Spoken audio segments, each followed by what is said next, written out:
After several failed attempts to creating a cool main protagonist, it looks like this new anime somewhat nailed it. This is My status as an assassin obviously exceeds the hero's. a new isekai anime with cheat skills for the protagonist. Let's begin with the main concept behind this anime. The whole classroom of the main character gets summoned into the new world, with sacrificing several of their own, to, of course, do the things which they should be doing, but make someone else do it. Looks like there are some notable problems within the kingdom, inside the castle itself, which is weird because the anime doesn't even try to cover it up. Everything is straightforward and visible. Even the captain of the knights is aware of it. So, Akira being summoned into the new world, of course, gets a cheat skill that no one expected, of course gets the attention and trust from an important person, and of course gets acknowledged by the demon lord for some reason. Now, to be fair, this way of storytelling is fine, but the pacing of the story is the problem here. Everything is happening so fast, without much proper detail and time to cool down, that it gets difficult to take the story seriously. And as you can definitely expect from an isekai anime, the protagonist does get a really beautiful girl on his side, an elf in fact. To talk about the art style, the anime has some 3D CGI looks to it, but the art style looks solid. The environment, characters, and of course Amelia look great.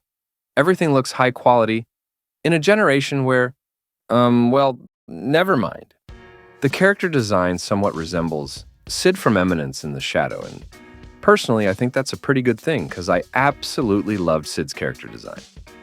They both were from the real world who got transferred into the isekai, except that Akira didn't get the truck delivery option. Though these two may seem similar, but they are vastly different.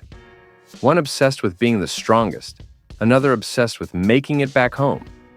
One's desire to doing the justice himself, and another's way of having justice in a justifiable way.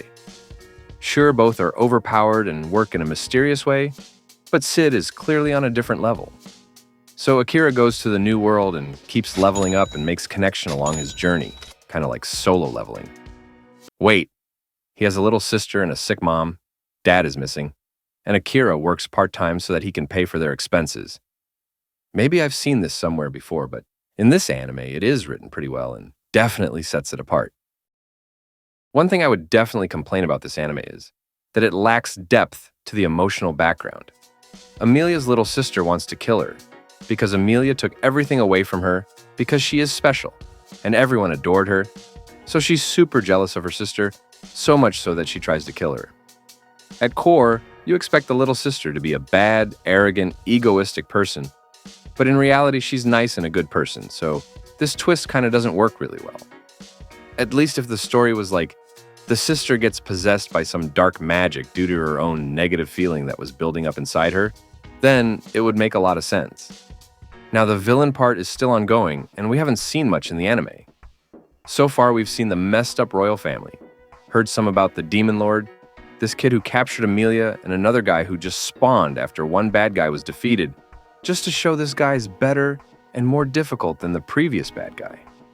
Once both of them escaped, we get a new villain. This guy. Seems like he's nothing more than a rich pervert who have his henchmen under him to do the kidnaps, murder, and helping and watching girls on the streets.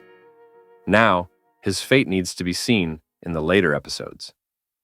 So in the end, this anime sits in that sweet middle ground. Not peak fiction, not dumpster fire. Just comfortably enjoyable. It has some decent characters and decent story, yet some downsides here and there. If they slow down and add some weight to the story and encounters, we might actually get something memorable. For now, it's the kind of show you watch at night. Say, okay, one more episode, and suddenly it's 3 a.m.